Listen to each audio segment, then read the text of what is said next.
Este episódio do Foro de Teresina tem o apoio do iFood. iFood! Rádio Piauí.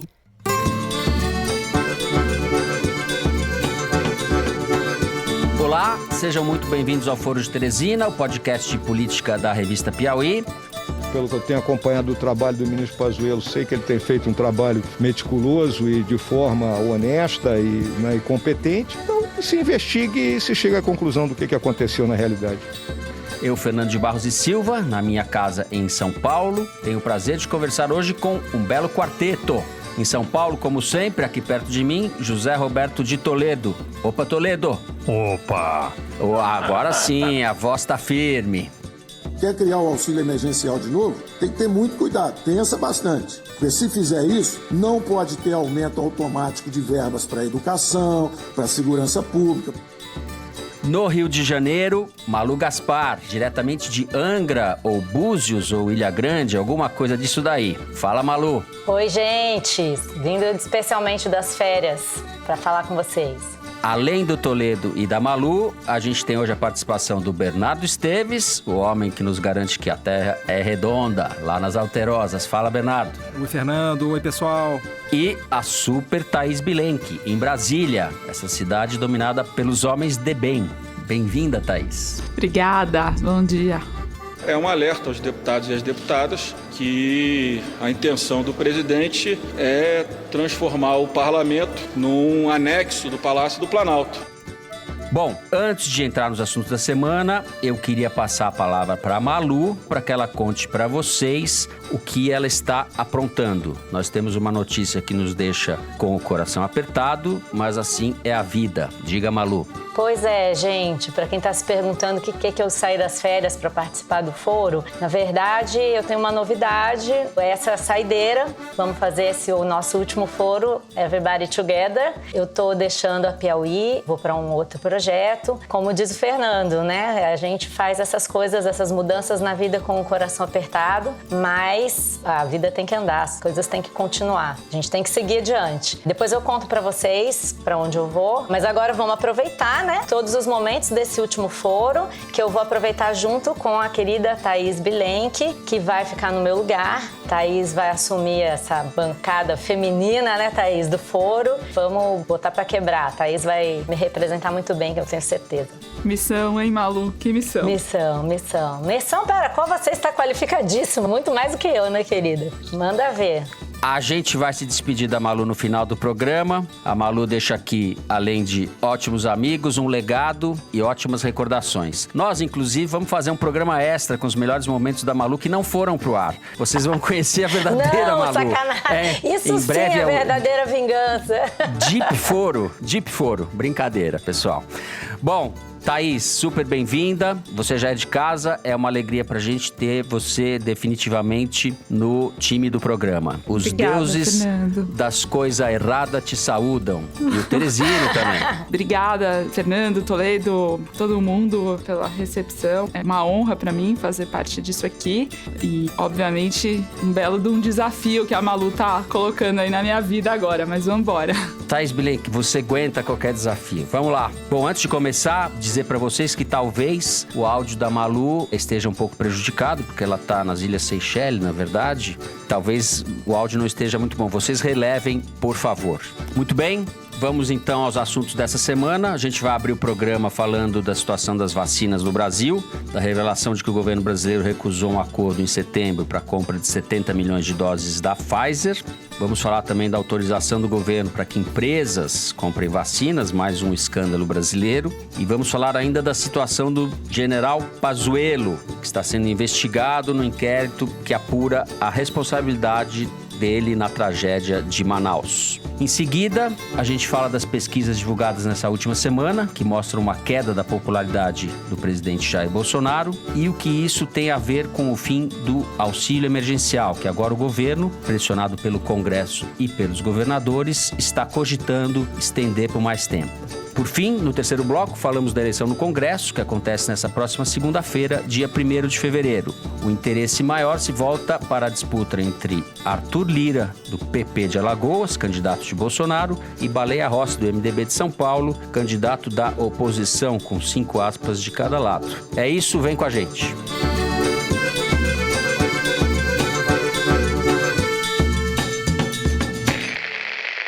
Muito bem, o Brasil ultrapassou a marca de 220 mil pessoas mortas pela Covid. O número de mortes por dia está muito alto, em torno de 1.200, 1.300 pessoas por dia. A gente vive uma situação verdadeiramente trágica e as vacinas, por enquanto, continuam sendo quase uma miragem. Fazendo um resumo, o país tem hoje cerca de 10 milhões de doses da Coronavac, outras 2 milhões de doses da vacina de Oxford, vindas da Índia. Ou seja, 12 milhões de doses, que ainda é muito, muito pouco.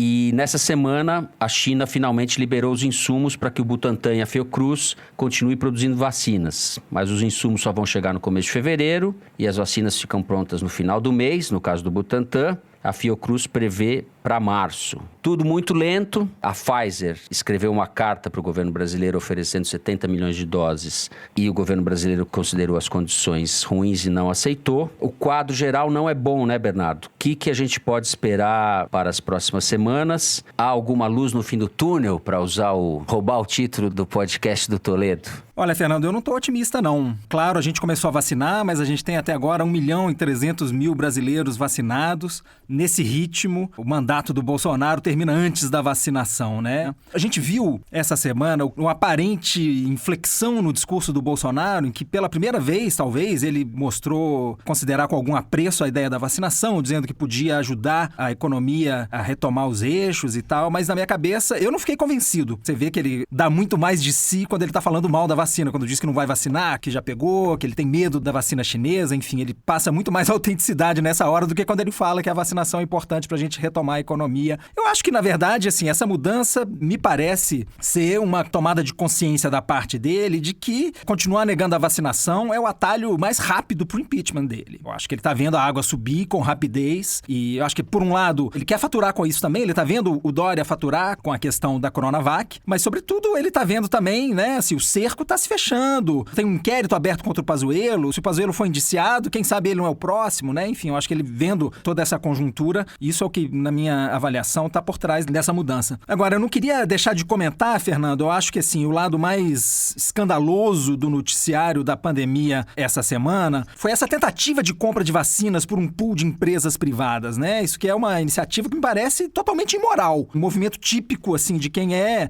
totalmente incapaz de pensar na pandemia como um desafio, um problema que a gente tem que enfrentar coletivamente. Esse talvez seja, assim, o maior desafio da nossa existência que a gente está enfrentando, né? Assim, como humanidade, mas como país aqui no Brasil. E os caras só querem saber de livrar o próprio rabo, né? Pra usar a terminologia bem cara ao nosso presidente. É aquela história, farinha pouca, meu pirão primeiro. Essa é a mesma atitude, Fernando, do sujeito que no engarrafamento na estrada resolve ir pelo acostamento pra ver se ele vai mais rápido e chega mais rápido na frente dos outros. Felizmente, a AstraZeneca já mandou dizer que não vai vender pra iniciativa privada, que só vende pra governos e pra iniciativas multilaterais, mas os empresários estão insistindo e parecem não ter se tocado do mal que essa iniciativa pode causar para a própria imagem deles, né? Tá claro, para mim, espero que esteja para todo mundo, que quem tem que se vacinar primeiro é quem corre mais risco de morrer, quem corre mais risco de congestionar as UTIs, né? É só ver os números, né? Israel, que já vacinou um contingente importante da população, as hospitalizações lá já caíram 60%. Nos Estados Unidos, que estão aumentando o ritmo de vacinação, isso começa a se refletir nos índices de hospitalização também. Desde o começo a gente fala isso, né? Quando a gente falava, quase um ano atrás, em achatar a curva, era disso que a gente estava falando, em não sobrecarregar os sistemas de saúde.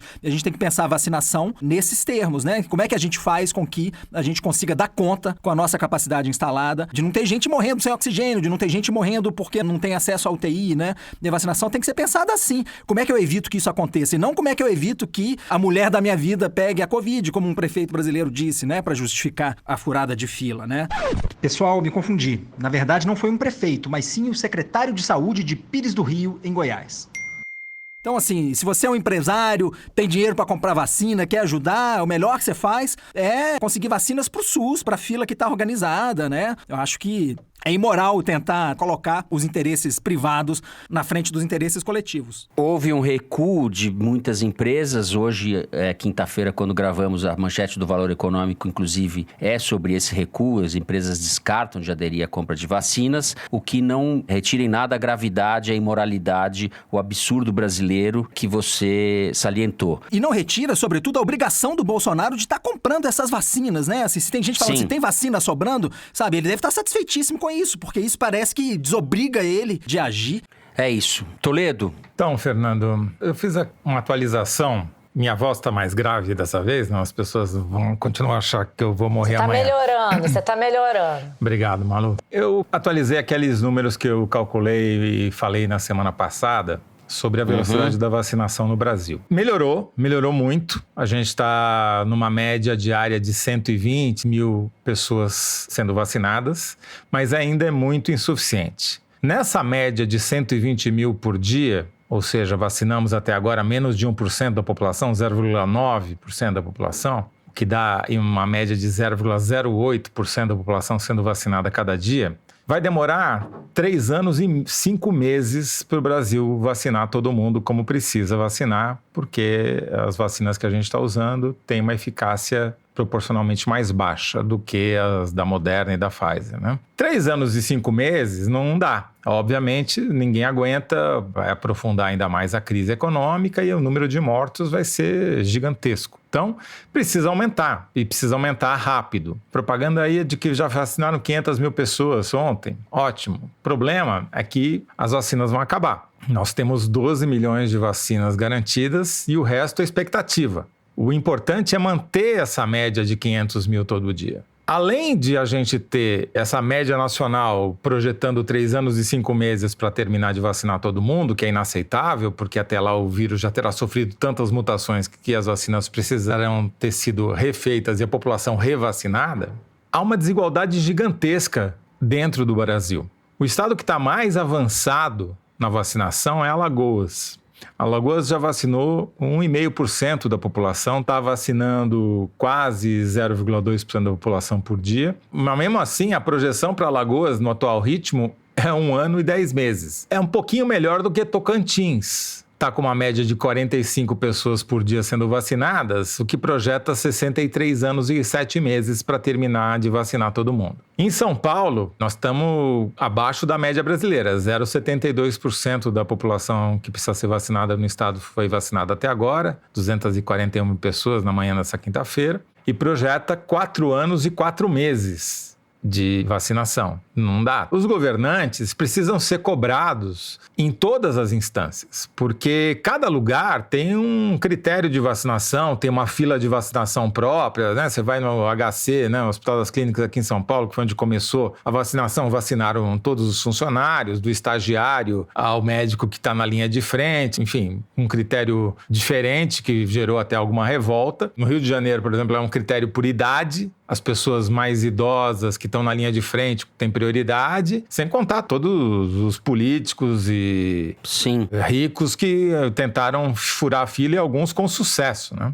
Zé, além disso que você falou, cada lugar tem sua própria fila. Em São Paulo, por exemplo, eles estão usando todo esse primeiro lote para vacinar uma vez e não fazendo como outros estados estão fazendo, segurar uma parte do lote para vacinar as pessoas pela segunda vez, o grupo prioritário. Então não há uma coisa homogênea no Brasil, nem em relação a isso. Esse é o grande problema. Os lugares que estão mais bem sucedidos na vacinação, Israel já vacinou metade da população. Tudo bem, é um país pequeno, uma população concentrada, mas está muito à frente de qualquer outro país. Os Emirados Árabes, que estão em segundo lugar, vacinaram 28% da população. O Reino Unido, que está em terceiro lugar, vacinou 11% da população. Enfim, o que eu acho que é importante, que você aprende com esses lugares, é que precisa ter unidade, precisa ter coordenação, precisa ter uma política nacional que valha para todo mundo, que seja a mesma. Não dá para ficar criando exceções, não dá para ficar furando a fila, não dá para ter solução individual. A lógica da vacinação é coletiva. Você não se vacina para você ficar imunizado.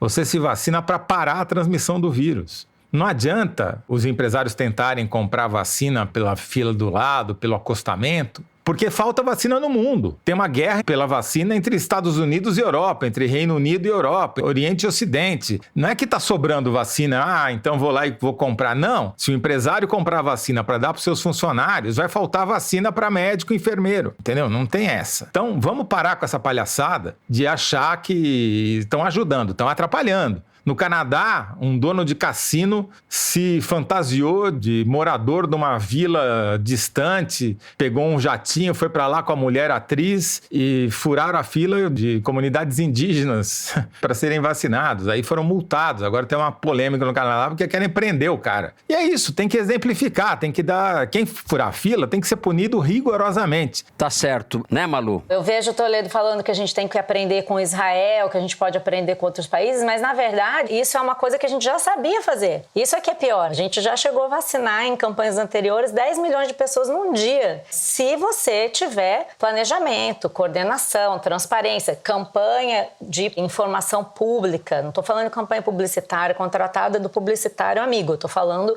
campanha de informação pública da importância da vacinação, de como vacinar, de como vão ser os critérios. Esses números mesmo que a gente está pegando de vacinados são de levantamentos independentes, a gente não sabe qual é o nível de controle que o Ministério da Saúde tem desse trabalho, de como está sendo esse trabalho, e aí a escassez é grande, o governo parece não estar se dando conta disso, porque ao mesmo tempo fica com essa gambiarra de dar uma dose e depois ficar esperando ver como é que compra a próxima dose, correndo o risco de jogar todo o trabalho que foi feito até aqui fora e não presta atenção no mais importante. São dois desafios principalmente, um é esse que eu falei, da coordenação, da transparência, do planejamento, que não foi feito, e eu acho que isso leva a esse movimento de empresários tentando vacinar seus funcionários, que na verdade, além de ter todos esses problemas que vocês falaram, é uma não questão, né? Porque não tem as vacinas. O que eles estão tentando fazer é conseguir entrar na fila daqui para frente. Mas ainda existe uma diretriz de priorizar o fornecimento de vacinas para governos. A própria OMS tem essa diretriz. Mas o nosso governo, ao contrário de tantos outros governos mundo afora, não está tratando isso como uma prioridade. Eu vou fazer aqui meu comercial, já que eu estou assim de saída. Nessa reportagem que eu estou publicando agora, nessa próxima edição da revista, a gente mostra que não foi só a Pfizer que ofereceu vacinas para o governo e o governo não quis comprar. O próprio Butantan fez 3 ofertas diferentes de vacinas para o governo federal, a gente documenta isso, fez uma oferta em julho, uma em agosto e uma oferta em outubro, e o Ministério da Saúde não deu a mínima bola. Só aderiu depois que a vacina da Coronavac se tornou um fato, e agora, tendo a opção de comprar mais 54 milhões de vacinas, o governo não está fechando o contrato com o Butantan, a ponto de o Butantan dizer que pode vir a exportar essas vacinas. Olha, pensa no absurdo disso, o Butantan pegar essas vacinas e vender para outros países, porque o governo federal não resolve se vai comprar ou não, uma coisa que já está mais ou menos acertada. Foi feito um memorando de entendimentos, onde se dizia que podia comprar 46 milhões de doses, mais 54. Por que não concretizar isso? Eu realmente não entendo. E pior, o que está surgindo nos bastidores, nem tão bastidores assim, é um lobby muito forte em favor da Sputnik V, que é a vacina russa que no Brasil deve ser fabricada por uma empresa chamada União Química. Essa empresa está fazendo um lobby pesadíssimo no governo federal. O principal produto dessa empresa é aquele Vodol, sabe? Aquele creme para calos. E ela agora está se propondo a fazer a vacina. O dono dessa empresa é um empresário chamado Fernando Marques, que em 2018 se candidatou ao Senado pelo Distrito Federal, filiado ao Solidariedade. Foi o candidato mais rico da eleição, com patrimônio de 667 milhões de reais. Ficou em 9º lugar. Contratou como lobista para a empresa dele, diretor de negócios e tal, o Rogério Rosso, ex-deputado federal do PSD, que foi candidato do Eduardo Cunha na sua sucessão na Câmara, e essa empresa está abordando todos os governadores, já levou governadores para visitar a sua fábrica, está super articulada no governo federal, tentando achar um jeito de vender vacinas ao Brasil. Ocorre que a Sputnik não tem estudo clínico de fase 3. A Anvisa fez uma inspeção na fábrica ontem ou anteontem, considerou que não tem linha de produção capaz de fazer vacina em larga escala e não tem registro em nenhuma das agências que a lei brasileira determina que podem ser validados aqui. Existe um esforço em Brasília para aprovar uma vacina e de vários governadores que agora estão apelando para o argumento ideológico, tipo, só porque é a Rússia a gente não pode comprar? Quer dizer, é uma distorção completa de prioridades. Você ter uma vacina que está disponível, tem a AstraZeneca que precisa fazer um esforço para trazer as vacinas da Fiocruz e as pessoas, uma boa parte desses lobistas, esses operadores em Brasília tentando viabilizar uma vacina que não tem. Foi aplicada no Paraguai, foi aplicada em outros países? Foi, mas nós estabelecemos uma regra e em torno dessa regra todo mundo se digladiou ao longo de meses, reclamando que a Anvisa estava sendo utilizada politicamente, os caras fizeram lá a live da Anvisa na aprovação da vacina e todo mundo agora aceitou que isso é um critério. Então agora vem uma outra empresa que a gente não tem histórico de produção de vacinas e nós temos que aceitar, sendo que tem disponível 54 milhões de doses que o governo não vai comprar. É o retrato de como a gente continua, com tudo isso que vocês já falaram, perdidos no meio de um rame-rame político que não constrói, sem prioridade alguma para as pessoas. Esse inquérito que vai investigar o Pazuello já podia incluir aí esse braço, porque tem alguma coisa muito estranha aí acontecendo quando o governo dedica mais tempo a tentar dar um jeito de aprovar uma vacina que não está aprovada do que a comprar uma outra que está aprovada, assim, não dá para entender. Eu só preciso dar um crédito aqui, Fernando. Os dados sobre vacinados, eu estou extraindo de um site que está coletando esses dados dos governos estaduais, que é o Coronavírus BRA, de Brasil 1. Então, coronavírusbra1.github.io. Eu chequei com os vacinômetros dos estados, os dados estão batendo, então acho que é confiável seguir lá. Porque o Ministério da Saúde não consegue nem sequer colocar no site dele os dados detalhados para o Brasil inteiro. Bom, eu então me despeço temporariamente do Bernardo, que volta ao final do programa. Incorporamos a Thaís agora a partir do segundo bloco. A gente vai encerrando aqui o primeiro bloco do programa. Vamos falar em seguida da popularidade de Bolsonaro e das atrapalhadas que ele anda fazendo. Fique aí que a gente já volta.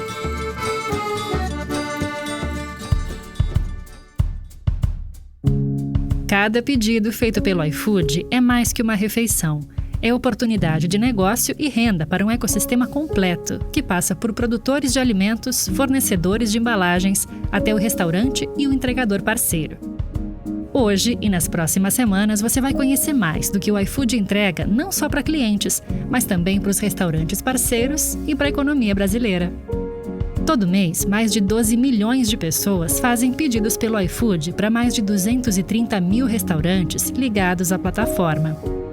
Além de ajudar a manter os negócios funcionando durante a pandemia, os pedidos feitos pelo iFood fizeram a clientela de muitos restaurantes aumentar. O iFood hoje ele representa mais ou menos 90% da minha venda no meu restaurante. Ele ajudou numa divulgação muito grande, de 50 pedidos que eu tenho num dia, mais ou menos 35 são novos clientes, então está ajudando a divulgar minha marca, então ajudou muito a gente. O iFood segue investindo muito em tecnologia para criar novas formas de produzir, vender e levar os pratos até o consumidor e de gerar receita e renda.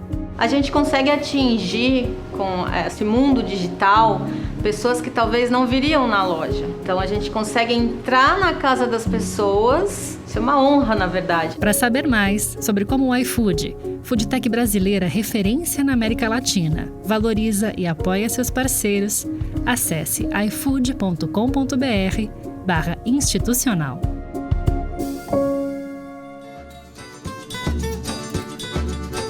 Muito bem, Datafolha que foi divulgado na semana passada mostrou que a parcela dos brasileiros que considera o governo Bolsonaro ruim ou péssimo aumentou para 40%. Eram 32% na pesquisa anterior. A aprovação, ou seja, o ótimo e bom, caiu para 31%. Outras pesquisas que o Toledo chegou a comentar aqui no último programa também retrataram essa mesma tendência.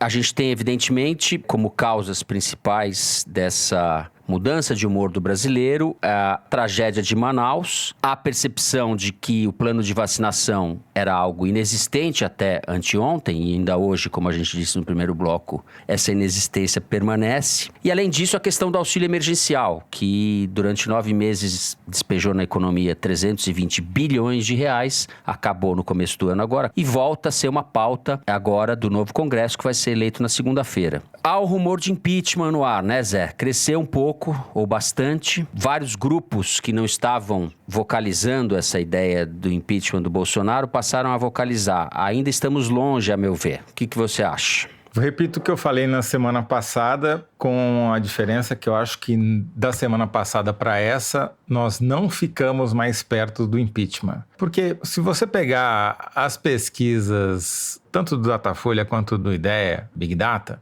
que foi a que a gente comentou a semana passada, os percentuais de avaliação negativa cresceram muito, mas estão longe dos percentuais que a gente via quando o Collor e a Dilma sofreram impeachment. Então, no caso do IDEA Big Data, que tem uma série mais constante, chegou a 45% de ruim e péssimo, como a gente falou na semana passada. Estava abaixo de 35%, cresceu mais de 10 pontos num período curto de tempo. A meu ver, isso está relacionado a 3 coisas. A principal delas é o fim do auxílio emergencial, porque isso traz um impacto gigantesco na vida das pessoas e com um impacto também na economia local.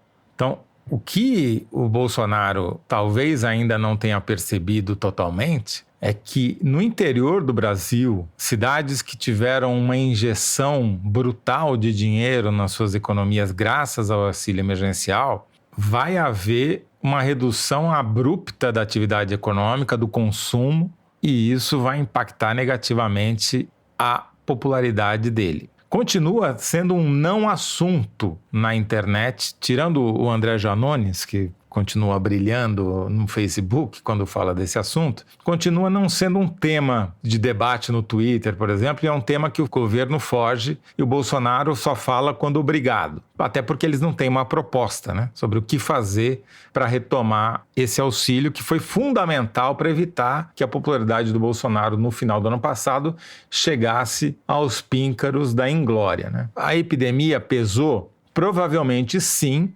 mas a culpa sobre o que aconteceu em Manaus, por exemplo, está muito dividida. Você pega a pesquisa do IDEA Big Data, fica claro que 1/3 da população acha que a culpa é da própria população. Eu só vou dar um dado aqui para mostrar como a incompetência no Amazonas é gigantesca. Até essa quinta-feira pela manhã, haviam sido vacinadas 8.119 pessoas, o que dá 0,3% da população, o que projeta 8 anos e 7 meses para terminar de vacinar todo mundo. Nós estamos falando de um estado que tem uma população de 2,5 milhões de pessoas que deveriam ser vacinadas. Não só falta oxigênio, não só falta planejamento, falta política pública, não só o governador fica aplaudindo um presidente que diz que já fez mais do que deveria ter feito pelo Amazonas, como os caras não conseguem nem sequer vacinar a sua população no meio da maior crise sanitária da história do Estado. A gente está vendo o crime ser cometido e ninguém faz nada. Tem um relato na Piauí de um rapaz que foi descoberto pela jornalista Cristina Tardália, que ele relata o que foram as últimas 2 semanas da vida dele em Manaus, quando ele perdeu o pai, a madrasta e a mãe. Precisa ler para você ver o drama que essas pessoas estão vivendo lá. O Bolsonaro acha que já fez demais. A questão da vacinação é um assunto onde o Bolsonaro perde de lavada nas mídias sociais. O levantamento aqui da Arquimedes continua mostrando, eles têm lá 15%, 17%, não chega a 20%.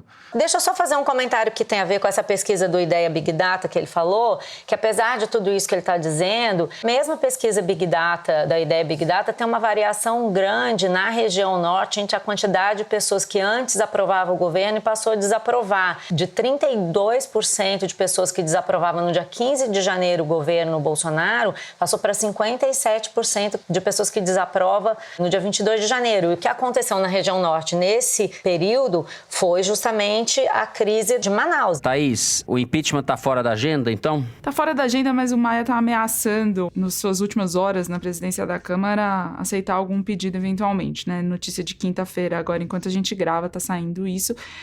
e o Maia fez isso ao longo de todo esse último mandato dele, que foi não arquivar os pedidos, então tem 56 lá parados, e também não abri-los, quer dizer, sempre uma certa ameaça velada, mas nem tanto para o governo. E por isso também que o pessoal do Lira dizia que ele estava tentando adiar a eleição para o dia 2 para ter um dia útil na presidência e fazer ainda mais um pouco dessa ameaça. E agora, por causa da articulação do governo a favor da candidatura do Lira, ele está dizendo que talvez, então, vai abrir finalmente um pedido de impeachment. Se ele fizer isso, é notícia, obviamente, porque até aqui, o que todo mundo disse durante meses e meses e meses é que, com essa popularidade do Bolsonaro, embora baixa, não é baixa o suficiente, não chega perto de uma popularidade de Dilma e Collor às vésperas dos processos de impeachment. E a conta que também o mundo político sempre fez foi que era preferível ter um Bolsonaro cambaleante em 2022 com os passivos que ele tem de denúncias e Queiroz e a pandemia e a economia e os filhos e etc, do que um Mourão recém-empossado com o frescor da tinta da caneta dele na mão querendo se reeleger. Agora, ir pro tudo ou nada, né, de o Maia chegar é uma coisa muito arriscada, porque se ele perder e o Bolsonaro vencer, ele sai ainda mais forte.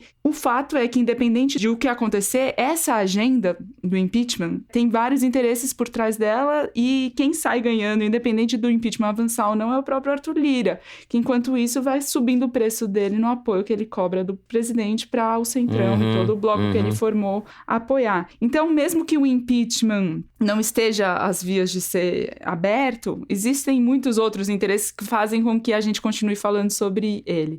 Em relação à questão da popularidade, Toledo estava dizendo que não tem plano o governo para substituir o auxílio emergencial, e todo mundo sabe que essa conta vai chegar, já está chegando. Conversei com um assessor do Paulo Guedes ontem que disse exatamente isso, não tem carta na manga, não tem estratégia, não tem nada. Eles mesmos admitem, eles estão em compasso de espera para ver o que vai acontecer na eleição da Câmara e do Senado. O Senado está bem mais adiantado, que o Rodrigo Pacheco é o candidato do Bolsonaro e deve ganhar. Até lá, a equipe econômica está querendo resgatar, eles estão querendo ressuscitar alguns projetos, algumas bandeiras que até agora nunca deram em nada. Enfim, tem a PEC emergencial que ajudaria, aliviaria as contas do governo num momento em que não se quer furar o teto. O Bolsonaro tem essa restrição em falar objetivamente sobre o auxílio emergencial, porque ele sabe que se ele der qualquer declaração que for entendida no mercado como uma ameaça ao teto de gastos, a chance de você ter aqueles circuit breakers, né, da Bolsa ter que suspender as atividades porque o mercado foi à loucura, volta a acontecer. O mercado está muito assustado com essa possibilidade e o governo não dá sinalização clara nenhuma. Então eles ficam tentando fazer as pautas velhas serem requentadas para ver se apresenta algum tipo de caminho, né, de debate público. E uma das pautas que esse assessor me falou que eles querem reavivar é a tal da carteira verde e amarela, que o governo apresentou em forma de medida provisória no fim de 2019, que fazia com que os empregadores, as empresas, contratassem jovens nos seus primeiros empregos com muito menos encargo, e traz uma situação um pouco mais precária para o empregado, seguro-desemprego menor, enfim, tem algumas condições ali. Essa medida provisória caducou no Congresso, porque a Câmara aprovou e o Senado deixou ela na gaveta. São essas tentativas da equipe econômica e do Paulo Guedes de ver se fazem alguma da agenda dele andar. Pegando um pouco o que você e o Toledo falaram, o Toledo falou do peso do auxílio emergencial e você falou da ausência, que o próprio assessor do Ministério diz que não tem plano B, não tem nada na gaveta. Eu me lembro das discussões no começo da pandemia, quando o Paulo Guedes dizia que com as reformas de 4, 5 bilhões estava resolvido o coronavírus. Depois veio o Congresso, praticamente obrigou o Bolsonaro a fazer o auxílio de R$600, né? Agora, acho que está muito claro para o Bolsonaro, eu não sei como eles vão fazer, porque realmente vai ter que criar receita ou uma perspectiva de receita, porque alguma coisa vai ter que ser feita em relação ao auxílio emergencial. Então, algumas coisas que vocês foram falando, eu fui anotando aqui. Quanto a, por exemplo, a popularidade do presidente está baixa e isso levaram a um impeachment. Na última pesquisa da Datafolha, eles mostram uma tabela com como é que estava a popularidade de cada presidente com períodos equivalentes de todos os presidentes, e o Temer, após 1 ano e 11 meses, seria equivalente a 2 anos, tinha 70% de ruim péssimo. E a gente lembra, eu lembro muito nitidamente da discussão em torno de fazer ou não o impeachment do Temer. O presidente da Câmara era o Rodrigo Maia e não saiu, mas não saiu mesmo. Não tinha hipótese de sair, porque existe esse jogo na Câmara. Então, acho que isso é uma evidência de que só a popularidade não diz muita coisa sobre o que vai acontecer com o presidente. Também não diz que o Bolsonaro não vai ser empichado, mas eu acho que o presidente, de qualquer maneira, sentiu isso, não só porque ele gosta de ter inimigos, ele adora dizer que ele está sendo ameaçado de impeachment para poder galvanizar o apoio do eleitorado dele, mas porque ele sentiu um ataque em várias frentes. Se é verdade que nas classes mais baixas, nas pessoas de menor renda, a avaliação de ruim ou péssimo dele aumentou muito, no Datafolha, o ruim e péssimo entre as classes D e E foi de 27% para 41% de ruim e péssimo. Nas classes A e B, o que está pegando é a vacina e a gestão da pandemia. Então, ele está tendo que resolver 2 problemas. Eu tenho a impressão de que esse tipo de tensão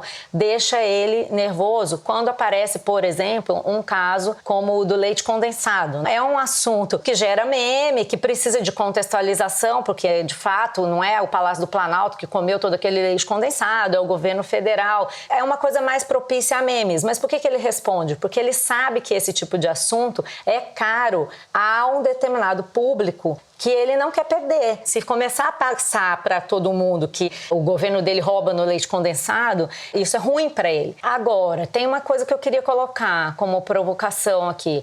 Eu acho que tem um problema no fora Bolsonaro, no impeachment, que até eu estou pegando aqui o gancho da coluna do Hélio Gaspari, que fez uma coluna dizendo fora Bolsonaro para quê?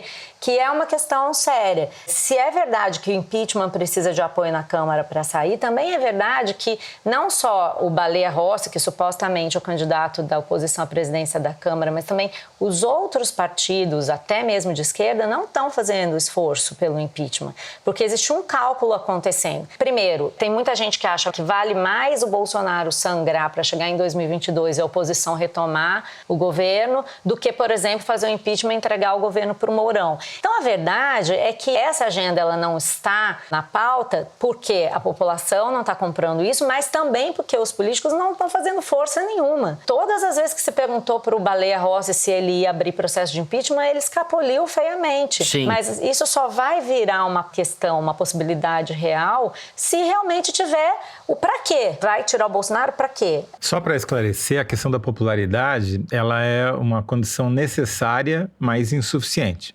O que eu quero dizer com isso é o seguinte, não há impeachment de presidente que ainda segura entre 1/3 e 1/4 de apoio na opinião pública. Você precisa baixar isso abaixo de 15%, 10% para ter as condições, mas não significa que isso basta. Se você tiver um apoio forte no Congresso, comprar todo mundo ali no Centrão, você se segura, que é o que o Bolsonaro está apostando. E aí vale a pena também pegar aqui o levantamento da Arquimedes, que mostra o seguinte, os bolsonaristas, aqueles puristas que ficavam dizendo acabou o governo, entregou para o Centrão, estão defendendo o Centrão. Estão defendendo Arthur Lira, aderiram todos. Na minha opinião, só haverá possibilidade de impeachment se a crise se agravar muito, o pessoal que já está sendo castigado severamente pela pandemia, todo mundo está, mas os pobres estão muito, aderirem ou engrossarem, digamos aí, os buzinaços. Você tem um risco, uma possibilidade de convulsão social no Brasil. Isso está posto, as coisas vão piorar. E o Bolsonaro não irá reagir como o Collor reagiu ou a Dilma reagiu aos seus impeachments. Eu vejo um cenário realmente, potencialmente muito explosivo. A única certeza que eu tenho é que as coisas vão piorar. Então, não tem saída boa. Agora, o Bolsonaro deve ganhar no Congresso. A gente vai falar disso no terceiro bloco. Então, ele não vai entregar a rapadura como o Collor entregou e a Dilma entregou, entendeu? Não vai mesmo. Bom, com isso a gente termina o segundo bloco. Vamos direto para o terceiro bloco do programa. Vamos falar da eleição no Congresso. Vem com a gente. Muito bem. Temos eleição para a presidência da Câmara e do Senado na segunda-feira, dia 1º. Nos últimos dias, o Arthur Lira, que é do PP de Alagoas, que é o candidato do Centrão e do presidente Jair Bolsonaro, ganhou espaço, houve dissidência no DEM. O Rodrigo Maia manifestou a sua insatisfação em relação ao ACM Neto, presidente do DEM, dizendo que havia feito corpo mole, ou sugerindo isso e dizendo que o DEM poderia se tornar o partido da boquinha. Ou seja, a candidatura do Baleia Rossi, que é do MDB de São Paulo, que é a candidatura idealizada e sustentada pelo Rodrigo Maia, que tem adesão de vários partidos de oposição ao Bolsonaro, entre eles o PT, não vai bem das pernas. No Senado, a eleição parece mais encaminhada para o Rodrigo Pacheco, que é do DEM de Minas Gerais, Thaís, devemos apostar que Arthur Lira deve ganhar essa eleição e o Bolsonaro vai ter um presidente da Câmara alinhado com o governo federal? Eu acho que vale a pena, para a gente falar da eleição de segunda-feira, a gente voltar para agosto de 2019, que foi quando a Câmara aprovou a reforma da Previdência. Ali o Rodrigo Maia fez um discurso todo emocionado, ele chegou a chorar na tribuna, e aí foi muito elogiado por toda a condução do projeto, etc e tal. E acho que a gente hoje, retrospectivamente, pode concluir que foi o auge do poder dele naquele momento. E por causa desse auge de poder também ficaram claras naquele momento as diferenças, para não falar a disputa dele com o ACM Neto, que é presidente e era presidente nacional do DEM desde aquela época, que são os dois, entre aspas, representantes, expoentes da ala jovem do DEM, depois da repaginação do antigo PFL. Bom, em dezembro último agora, de 2020, tudo tinha mudado, o Rodrigo Maia apareceu muito mais fraco quando o Supremo negou o aval para ele disputar a presidência da Câmara pela 4ª vez. O Arthur Lira saiu na frente e oficializou a candidatura dele com apoio explícito do Bolsonaro. E o Maia, nesse momento, fez o seguinte, ele pegou os 5 deputados que queriam disputar a sucessão com o apoio dele, pôs todo mundo na mesma mesa e falou, decidam. Eram eles o Aguinaldo Ribeiro, o Baleia Rossi, o Elmar Nascimento, o Marcos Pereira e o Luciano Bivar. É óbvio que isso deu errado. O Maia queria, ele mesmo, o Aguinaldo Ribeiro. Só que o Aguinaldo Ribeiro é do Partido Progressista e já tinha lançado o Arthur Lira. Então, o Aguinaldo ficou para coordenar a campanha do Baleia Rossi. O Luciano Bivar é o presidente do PSL e, inicialmente, apoiou a candidatura do Baleia Rossi, mas a maioria bolsonarista conseguiu reverter essa decisão e agora o PSL, que é a segunda maior bancada da Câmara, está com Arthur Lira. O Marcos Pereira é o presidente do PRB, o Republicanos, que é um braço da Igreja Universal, já estava um pouco distante do Maia já nessa reunião, ficou mais ainda e saiu para negociar a recriação do Ministério da Indústria com o Bolsonaro e o partido dele também declarou apoio para o Lira. E o Elmar Nascimento é um deputado do DEM, da Bahia, e falou, eu não vou ficar com Baleia Rossi, vocês não querem a minha candidatura, e ele zarpou, foi ajudar a coordenar a candidatura do Arthur Lira, e foi um dos articuladores dessa dissidência dentro do próprio DEM, para tirar voto do Baleia e migrar para o Arthur Lira. Hoje a conta é que 20 dos 29 deputados vão para o Lira, mas eu acho que essa conta pode até aumentar, porque a gente sabe que deputado gosta de votar em quem vai ganhar. Embora o voto seja secreto, todo mundo acaba sabendo, né? Você consegue mapear mais ou menos quem é quem. O fato é que o grupo do Maia se esfacelou e o ACM Neto, para completar, ele uniu esforços com o Davi Alcolumbre para fazer o Rodrigo Pacheco sucessor do Davi no Senado. E aí eles buscaram nessas negociações exatamente o apoio do Partido Progressista do Arthur Lira. E aí, o que ninguém fala em português, claro, mas deixa entender, é que eles fizeram essa troca de liberar os deputados do DEM na Câmara de votarem no Arthur Lira, desde que o Partido Progressista apoiasse o Rodrigo Pacheco no Senado. E tudo isso é importante muito menos porque fulano vai comandar a Câmara e ciclano vai comandar o Senado, e muito mais porque reorganiza toda a oposição e toda a situação para 2022. Porque o Rodrigo Maia tem uma postura de oposição, ele articula com o Luciano Huck, com o Ciro Gomes, com o PSDB do Dória, que são todos eles candidatos à oposição do Bolsonaro em 2022, e o ACM Neto tem um plano, pelo menos inicialmente, de disputar o governo da Bahia, e ele não quer que o Bolsonaro tenha um candidato próprio, e aí então ele mantém essa distância segura do Bolsonaro, e o Davi Alcolumbre negocia também entrar no governo Bolsonaro com algum ministério. Então o cenário é esse, e o Planalto, durante janeiro todo, estipulou como grande missão, como grande luta da vez, derrotar o Maia, muito mais do que fazer o Lira candidato, mas sim fazer o Maia perder para a pauta do governo andar na Câmara e especialmente para isso, para que o cenário político chegue em 2022 mais favorável para o Bolsonaro. Maria Lúcia Gaspar. Eu acho que a Thaís fez um resumo bom do que está rolando aí no DEM, e eu acho que isso é importante para mostrar como até dentro do próprio partido do Rodrigo Maia ele perdeu apoio, né? Isso mais ou menos expressa uma coisa que eu ouvi ontem de vários deputados de vários partidos diferentes sobre qual é a perspectiva hoje de o Baleia Rossi vir a derrotar o Arthur Lira. Essa perspectiva hoje é mínima. De um deles, eu inclusive ouvi assim, já acabou, já foi, já era. Porque realmente ao longo desses últimos meses, a começar por essa hesitação em definir o sucessor e trabalhar logo desde o início por um sucessor, passando pela derrota que ele teve no Supremo quando se vetou a possibilidade de reeleição e pelas articulações dos últimos dias, ele cometeu uma série de erros. Um desses erros foi apostar numa estratégia de fazer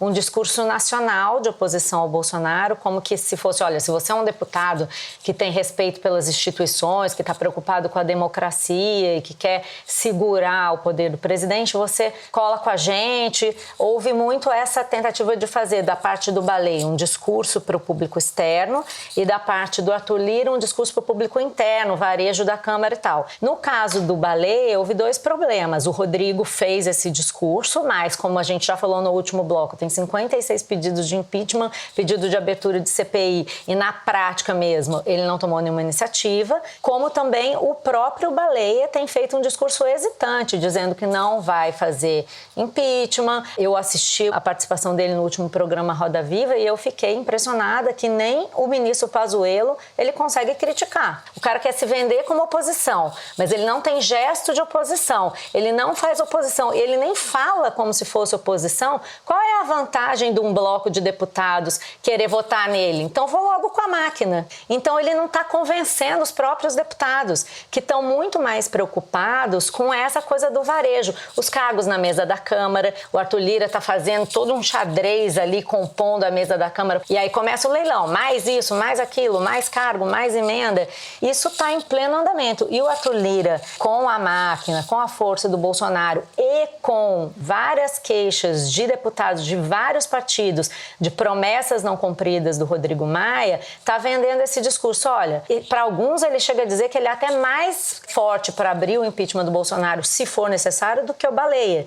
Então ele procurou deputados do PT, ele procurou deputados de todos os partidos, ele abriu interlocução com todos eles, mesmo os que não vão votar nele, ele está chamando para perto. O Arthur Lira me lembra muito o Eduardo Cunha, em termos de capacidade de articulação. O cara não para. E ele é uma espécie de Eduardo Cunha no sentido de que ele é o comandante do Centrão, né, como naquela época. E a Thaís falou que a eleição reorganiza o panorama para 2022 e eu acho que antes disso ainda ela reorganiza o próprio governo Bolsonaro, que vai ser do governo Bolsonaro daqui para diante. Vai ter reforma ministerial, o Bolsa Família, olha que simbólico, vai para alguém do Centrão, é o que se diz, o ministério responsável pelo Bolsa Família deve ir para alguém do Centrão, que vai dar um jeito de arrumar uma gambiarra, de fazer um auxílio emergencial e o Centrão vai crescer dentro do governo. Vai ter um embate maior com os militares e o Centrão vai, mais ainda do que já deve crescer no governo para 2022. O que isso significa? Difícil de saber. Pode ser que, porque o Centrão, a gente sabe, o Centrão era grande no governo Dilma. E quando a coisa começou a fazer água, eles foram embora rapidinho. Não quer dizer que não vá ter impeachment, mas Congresso hoje é como se fosse um grande Centrão. Eu acho que a gente tem que raciocinar assim para poder interpretar o que o Bolsonaro vai fazer daqui para frente. Toledo, vou passar para você. Primeiro, o Centrão tem um nome mal dado, né? Ele não está no centro, ele é um aglomerado de partidos de direita.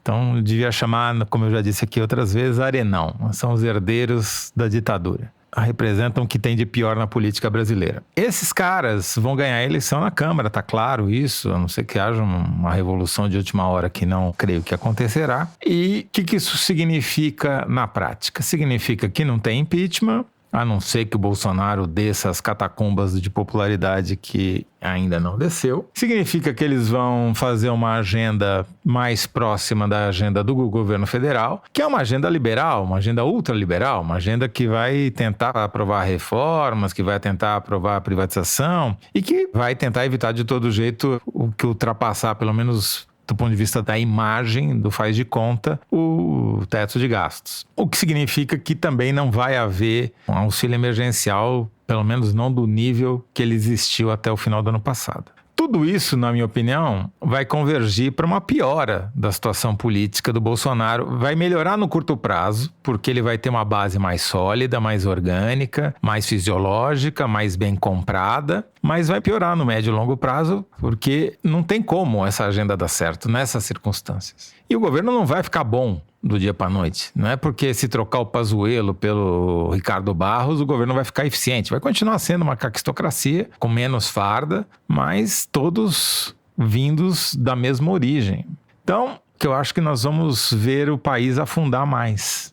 É isso que vai acontecer, infelizmente. Muito bem. Com parte desse naufrágio que você acaba de se referir, a agenda que é cara ao Bolsonaro e a agenda de costumes e em relação à segurança pública, eu acho que tem coisas bastante regressivas que voltam a ter chance de ganhar espaço e virar lei no Brasil com a vitória do Centrão. Bom, é isso. Eu encerro o terceiro bloco do programa e com isso é chegado... Kinder Ovo, Maria Lúcia Gaspar. Você vai me poupar do meu último Kinder Ovo? Não é possível. Vai ser o último Kinder Ovo da Malu. Eu vi que andou rolando uma moleza aí pra vocês semana passada. Eu vou te contar. Bernardo também reintegrado aí. Só falta chamar minha tia pro Kinder Ovo também. Vamos lá, todo mundo. Eu vou cumprir, eu tô aqui de cara limpa, não cometi crime nenhum, meu crime é trabalhar pelo povo. E tá rodando o Brasil, isso aqui vai ser notícia até internacionalmente, a primeira vez no Brasil que uma única pessoa vai ser preso por contravenção penal. Contravenção não é crime, é o artigo 42 de 1941, meu pai do céu. É triste a realidade, decisão do juiz, respeito. Volto a repetir, mas espero que Deus amoleça o coração do juiz Katsuji Nakadomari e do promotor Diniz. Seria uma honra para mim pagar uma cesta básica, como a gente já faz, o social em Londrina, no Gabinete do Povo, ou capinar uma capoeira. Trabalho social para mim não é problema nenhum. Infelizmente, é triste o que está acontecendo hoje. É o poste mijando no cachorro, literalmente. É o deputado Boca Aberta. É Boca Aberta? Toledo, não, mas 2 vezes Boca Aberta. João Toledo. O Toledo, já consolidando uma nova tendência no Kinder Ovo. Eu deixei isso aí a terminar de falar pra ver se alguém se manifestava, mas como ninguém se manifestou... Poste mijando no cachorro. O cara ainda tirando onda. Fiquei esperando pra ver se ninguém falava. Não tem como. Muito bem. Boca Aberta, deputado federal pelo PROS do Paraná. Ele foi preso na terça-feira, dia 26, condenado a 17 dias de prisão por ter invadido uma UPA em 2017, quando estava tentando flagrar médicos dormindo de madrugada. Ele disse isso numa entrevista ao Balanço Geral Londrina, antes de se entregar à polícia nessa mesma terça-feira. Um ouvinte suspeitou, porque quando eu leio aqui as coisas que a produção me passa, suspeitou que eu já soubesse, etc. Mas eles me passam depois que a gente ouve, depois que as coisas são feitas de verdade, Kinder Ovo não é de mentira. A coisa mais séria desse programa é o Kinder Ovo, inclusive. A gente é uma aldeia gaulesa de honestidade dentro desse país corrupto. Vocês têm que confiar nisso. Muito bem. Depois desse Kinder Ovo em que o Toledo mostrou que está curado totalmente, em forma, vamos para as cartinhas dos ouvintes. Nosso bom e velho Correio Elegante. Eu vou começar os trabalhos lendo uma mensagem que chegou da Caroline Guerra, que diz o seguinte: sou professora de português do ensino médio e sempre que posso indico o foro aos meus alunos. Escrevo para dizer que o prêmio Kinder Ovo da semana passada deveria ser meu. Eu gritei Alexandre Frota logo na terceira palavra dita por ele. Detalhe, eu estava no meio do mercado fazendo compras. Por sorte, o corredor estava vazio. Esse Kinder Ovo claramente foi mais fácil para que vocês pudessem marcar pontos na ausência da Malu. Abraço para todos. E eu, gente, tenho aqui uma mensagem do Rainer, que é de Belo Horizonte, mandou um e-mail falando assim: eu queria compartilhar com vocês um pequeno passo para o Brasil, mas um grande salto para a família tradicional mineira. Dei 1 ano de assinatura da Piauí para minha tia bisavó, tia Ziza, de 92 anos. Ela adora ler sobre política e agora está toda ansiosa pela próxima edição. Eu expliquei para ela que as matérias da revista são ótimas e sempre detonam o excrementíssimo Jair Messias. Eu queria mandar também um abraço para o meu conterrâneo Bernardo Esteves, mineiro que deve habitar os bares esquerdistas do Santa Teresa, Serra e Santa Efigênia. Um beijo da Grande Roça para Grande Matão. Nossa, Bernardo, ele te radiografou. Rainer, um grande abraço aí para você. Você tá certo, gosto desses botecos todos aí. Malu, tem uma mensagem aqui que você vai curtir. Quem mandou foi o Matheus por e-mail, dizendo assim: sempre admirei a Malu Gaspar por seus diversos predicados, mas recentemente descobri que um dos seus maiores feitos é participar de grupos bolsonaristas no WhatsApp sem convulsionar. Há poucos dias entrei num grupo de médicos formados na minha faculdade. Só me deparei com fake news, teorias da conspiração e apoio à cloroquina. Meu celular tá até ficando sem memória. Em suma, Malu, você é vitoriosa também nesse campo. Eu só continuo resistindo dentro do grupo em sua homenagem. Obrigado por tudo. Isso aí, fica firme, vamos embora. Vamos continuar infiltrados, meu filho, que é a coisa mais importante que nós podemos fazer pela democracia. Bom, recebemos aqui uma mensagem vinda de Berlim do Nicolas Wagner Bozzolo. E ele é muito interessante, a mensagem dele, é uma revelação etimológica. Então vamos lá. Como vocês sabem bem, a palavra caquistocracia tem sua origem no grego kakos, que significa ruim, mal. O que vocês não sabiam é que na Grécia Antiga havia uma conexão entre a caquistocracia e a merda milanesa. Isso porque a palavra cacos deriva de caca, que significa defecar. Ou seja, desde os tempos de Platão já se sabia que para ir da caquistocracia para a merda milanesa, falta apenas ovo e farinha de rosca. Obrigado pelo programa e um abraço em todos vocês. Antes de terminar, eu vou ler uma mensagem bacana que a gente recebeu da Glaucia Foley, aqui de Brasília. Ela falou o seguinte: meu marido, Conor Foley, começou a ouvir o Foro, a princípio, para praticar seu português. Não demorou muito e ele ficou viciado em ouvi-los. Esses dias ele comentou que adoraria tomar cerveja numa mesa de boteco com vocês. Esse é o maior elogio que alguém pode receber de um inglês irlandês. Dia 26 foi seu aniversário e acho que ele ficaria feliz de receber um happy birthday de vocês. Saudações de Brasília. Happy birthday, Conor! Happy birthday! Happy birthday! Muito bem! O Toledo já tá a toda. Tá toda. Toledo cantor. Muito bem. Então, antes de encerrar o programa, Malu Gaspar, vou passar a palavra para você, né? Diga lá. Chegou o momento, né? Bom, gente, nem sei como é que eu começo a falar, porque eu já vou começar a chorar, já sei. Eu nem consigo começar a falar. Respira fundo aí. Vamos lá. É difícil me despedir de vocês. Porque eu sempre fui muito feliz na Piauí, sempre fui muito feliz no Foro, não só por fazer algo que eu gostava, mas também porque eu trabalho com gente que eu gosto, sempre trabalhei com pessoas que eu respeito, que eu admiro aqui na revista. A gente ri, se diverte, briga, mas também porque eu aprendi muito. A pessoa que eu sou hoje não tem nada a ver com a pessoa que entrou aqui na revista. Quem acompanha o programa já ouviu a gente falar sobre o Foro, sabe? Quanto a gente tinha dúvida no começo, né? Sobre fazer o podcast, se fazia sentido, se alguém ia ouvir, se a gente sabia fazer isso. E depois o Foro aconteceu, cresceu, apareceu. E para mim foram 3 anos de muita descoberta, assim, muito aprendizado. Eu descobri que eu podia continuar sendo repórter, mesmo dando opinião. Eu descobri que eu podia fazer um programa de debate sobre política que eu nunca tinha feito, sem passar vexame, né? Sem passar muito... Não tem que passar muito vexame, só um pouquinho de vexame. Um pouco a gente Aprendi muito. A gente passa, mas agora faz parte, né? Aprendi muito sobre esse mundo digital, o universo dos podcasts, enfim. A Piauí e o Foro me abriram um mundo que eu adoro, mudou a forma como eu faço e eu vejo o jornalismo. Eu sou uma jornalista melhor hoje por causa da Piauí e do Foro. E aí que entra essa nova fase, né? Vocês me conhecem, já me conhecem um pouquinho, sabem que eu tenho bicho carpinteiro, que eu sou super inquieta. E aí uma conjunção de fatores vieram me dizer que chegou a hora de fazer algo novo, diferente do que eu fiz até hoje, mais ligado até esse universo digital. Vocês vão saber logo eu vou poder dizer. Mas o que eu queria dizer agora é que foi uma honra muito grande fazer essa brincadeira aqui com vocês.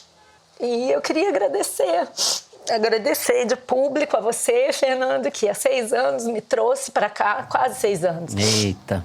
me trouxe para cá, me deu um dos maiores presentes que um jornalista pode ganhar, que é trabalhar na Piauí. E ainda virou a melhor âncora de podcast do Brasil. Verdade.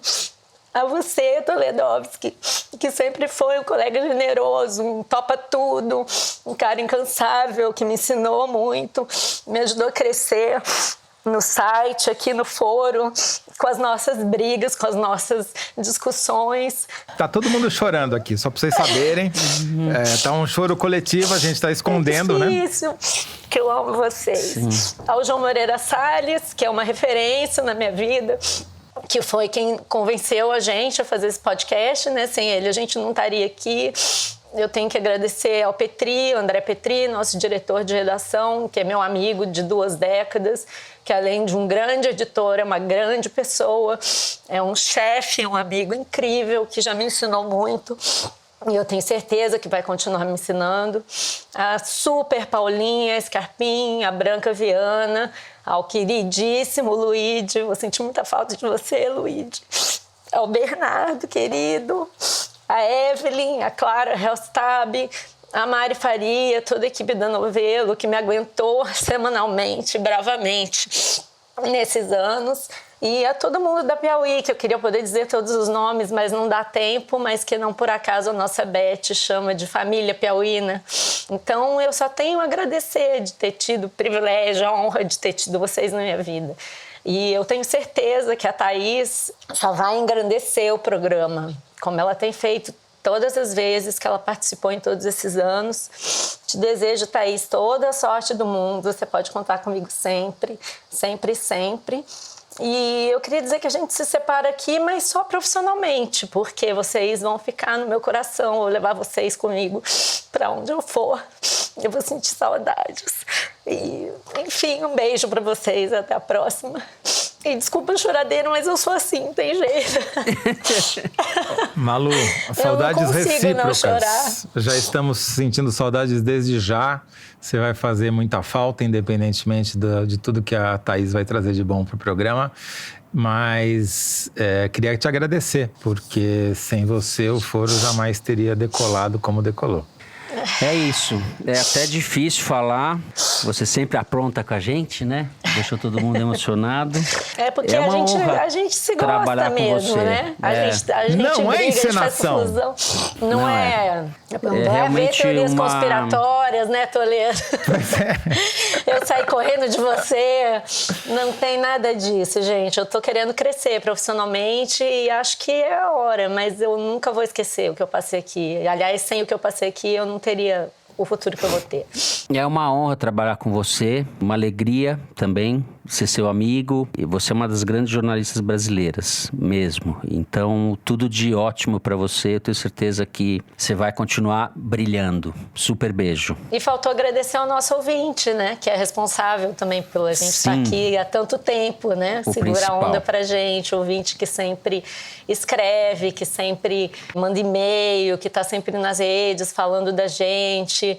Sem vocês não teria acontecido nada, na verdade, né? Eu vou sentir falta também de vocês, mas espero que vocês me acompanhem aí pela vida, pelos trabalhos que eu for fazer. E, enfim, gente, vou estar ouvindo o Foro toda sexta e eu vou acertar todos os Kinder Ovo que vocês vão ver, que vocês não vão saber, mas eu vou acertar. Vamos saber porque você vai publicar no Twitter antes. Eu vou falar, eu acertei, CPI. Enfim, gente. Malu, privilégio imenso ter sido seu colega por esses anos todos. Aprendi demais e me entusiasmei muito com seu alto astral. Te desejo muita sorte e sucesso e felicidade nessa próxima etapa. E tô na torcida pra gente poder voltar logo aos karaokês, né? Será que demora ainda? Os karaokês eu posso ir, né, gente? Malu, eu também vou me empenhar aqui para manter a régua alta que você, junto com o Toledo e o Fernando, estabeleceram. É uma honra, assim, fazer essa passagem aqui para mim. Tô sempre mirando o norte que você representa. Obrigada. Muito bem. Enfim, muita emoção. Bom, eu tenho agora que encerrar o programa. Vamos lá. O Foro de Teresina é uma produção da Rádio Novelo para a revista Piauí, com a coordenação geral da Paula Scarpim. O nosso diretor é o Luiz de Maza. Os nossos produtores são a Mari Faria e o Marcos Amoroso. O apoio de produção em São Paulo é do Vitor Hugo Brandalize, da Clara Reustab, do Renan Suquevicius e da Cláudia Holanda. A edição do programa é da Evelyn Argenta e do Tiago Picado. A finalização e a mixagem são do João Jabassi, que também é o intérprete da nossa melodia tema, composta por Vânia Salles e Beto Boreno. A nossa coordenação digital é feita pela Kelly Moraes e pela Juliana Jäger. A checagem do programa é feita pelo Plínio Lopes. O Foro de Teresina foi gravado nas nossas casas, no Estúdio Madruga e na Imago Filmes, sempre com o apoio do nosso querido Dani Di e do Gustavo Zisman. Eu, Fernando de Barros Silva, me despeço da turma de sempre. José Roberto de Toledo. Tchau, Toledo. Tchau, Fernando. Malu, até breve. Thaís Bilenque. Tchau, Thaís. Tchau, gente. Um beijão, Malu. Bernardo Esteves. Tchau, Bernardo. Tchau, Fernando. Tchau, gente. Um beijão, Malu. Voa alto. Malu Gaspar. Até breve, Malu querida. Tchau, gente. Até a próxima. É isso. Fiquem com a gente. Até semana que vem.